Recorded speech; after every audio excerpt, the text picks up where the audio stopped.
Got England, Matt and Joe Rick. We're going to start with Rory Dollard at the back of the Press Association. A few questions, then we'll open it up to everyone else. Cameras, yeah, all good. And can we be quiet today as well, please? And respect the fact that we've got a press conference on. Go ahead, Rory. Thank you. Joe, last time you were here for a test series, obviously you set yourselves a pretty high bar in that series. Is that something you hope to replicate this time? For sure. As I say, we've got some good memories coming back here, and at that time we had quite an inexperienced batting lineup in particular, so over that gap gained a huge amount of experience, and to be able to draw on good performances coming into this one, I think is a really positive sign. So again, trying to ready ourselves for the conditions we're likely to come up against. And I mean, it sort of counts for nothing when the game starts, but it's always nice having that in the back of your mind, knowing that you've had success here previously. And then obviously you look back at a lot of spin within bowling, with various spin options on the park. A bit of talk at the moment that maybe Pakistan fancy testing you out with a bit of seam ball in these next few weeks. Is that something you're expecting? Yeah, I think you just got to ready yourself for everything. As I say, there's so much talent within their team, and they've got so much skills and so many different options they can go to. So as a player, you just try and ready yourself for all the different possibilities and make sure you're in a good headspace and prepared as best you can be going into the games. And with the rhythm of cricket in England, would a seam sort of pitch and more overs by the fast bowlers suit England? Like I say, we had good success here last time with a slightly different rhythm to things. So I think it is different still. It's not conventional swing a lot of the time. Reverse swing plays a big factor. Hook of a ball reacts very differently to the duke ball, and similarly the surfaces will have a different sort of feel to them. So you just got to play what's in front of you, be able to be adaptable, just be ready for whatever it is that's out there when you're out there. And of course, over the 5 days, it could change quite drastically. It could be very seamer friendly the first couple of days and very quickly come into something very different.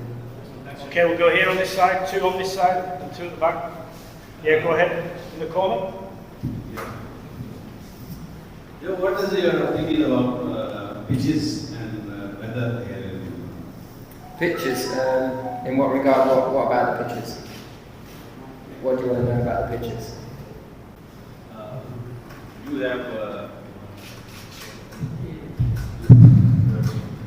You have seen the wickets.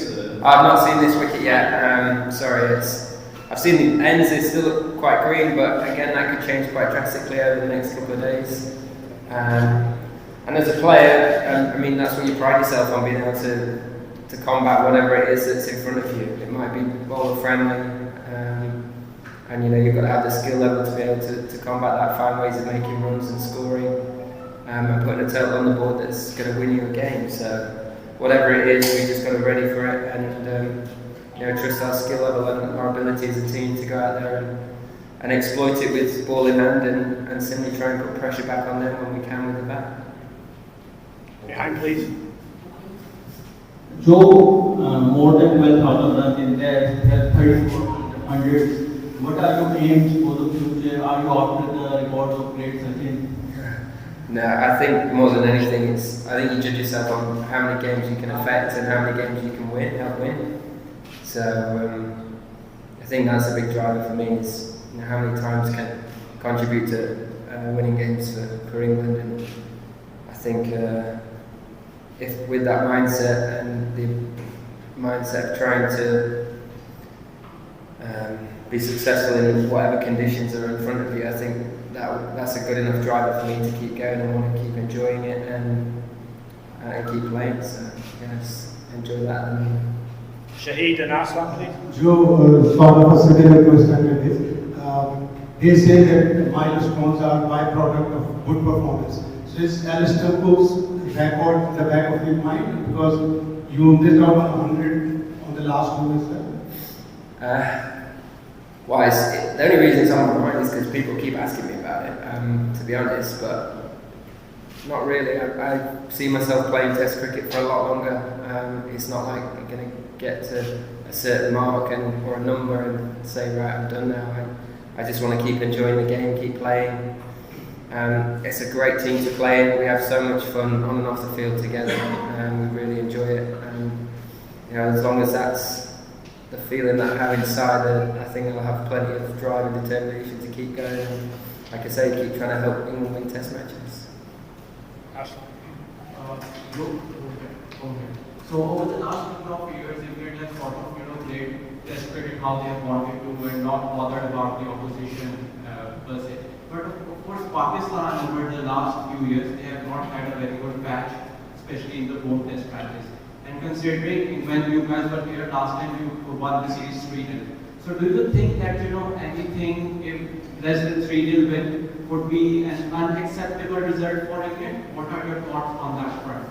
No, we know how good Pakistan are as a team and the amount of ability and skill level they have. I think you've got to have full respect for that. And in their own conditions, in particular, they've got a number of players that are match winners and are capable of doing very special things in Test cricket. I think as a team, all you can do is play what's right in front of you. You can't be looking at 3 Test matches ahead.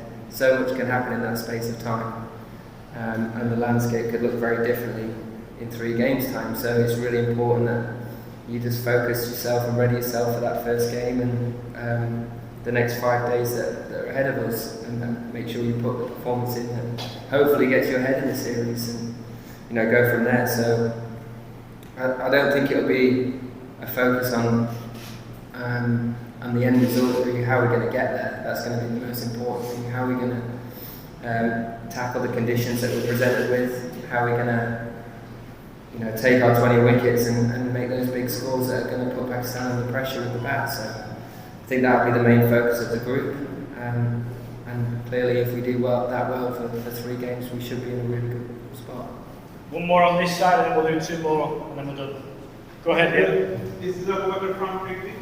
You talked about 20 wickets. The last time when England visited Pakistan, they had Jimmy and Ollie Robinson and Mahmood. But this time, comparatively, we're seeing that it's going to be a green top in Multan. So do you think with the new bowling deck, comparatively, England might struggle, or you guys are ready for this green top?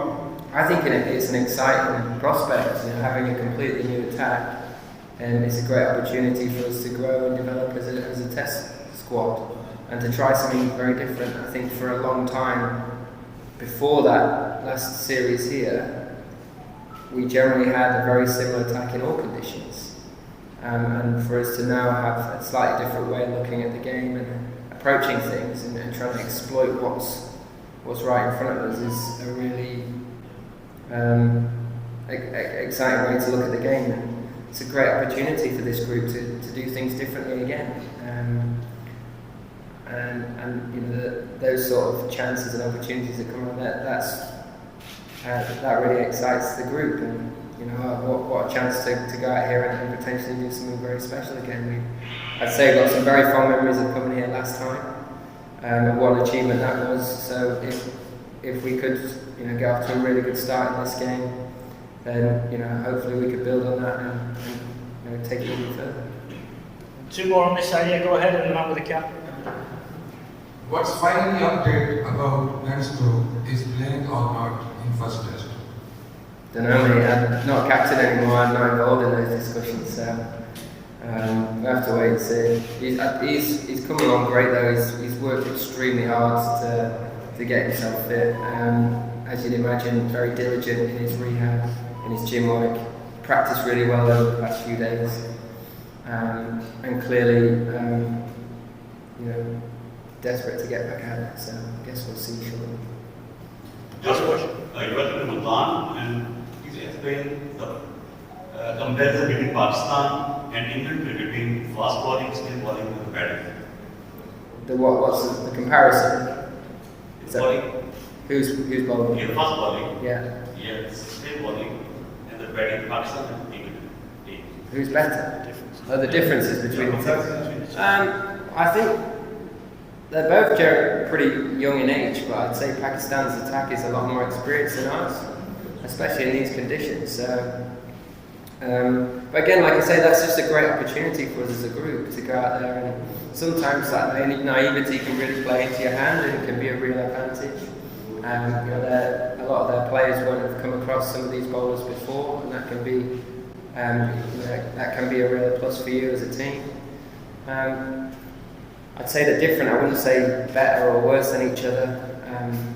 It's going to be, who's going to be able to exploit what's out there, both with bat and ball, as it always is the case in any Test match. But it should be a great series. Look at the talent that's on show. There's some brilliant players, some real match winners across the two teams. So it should be great fun to be a part of and great fun to watch as well. And Multan weather. It's nice and hot. It beats being at home and it's freezing, isn't it? So it was absolutely bouncing down with rain when we left. So to get here to some nice hot weather has been a real joy. Okay, thank you very much. Thank you. Thank you.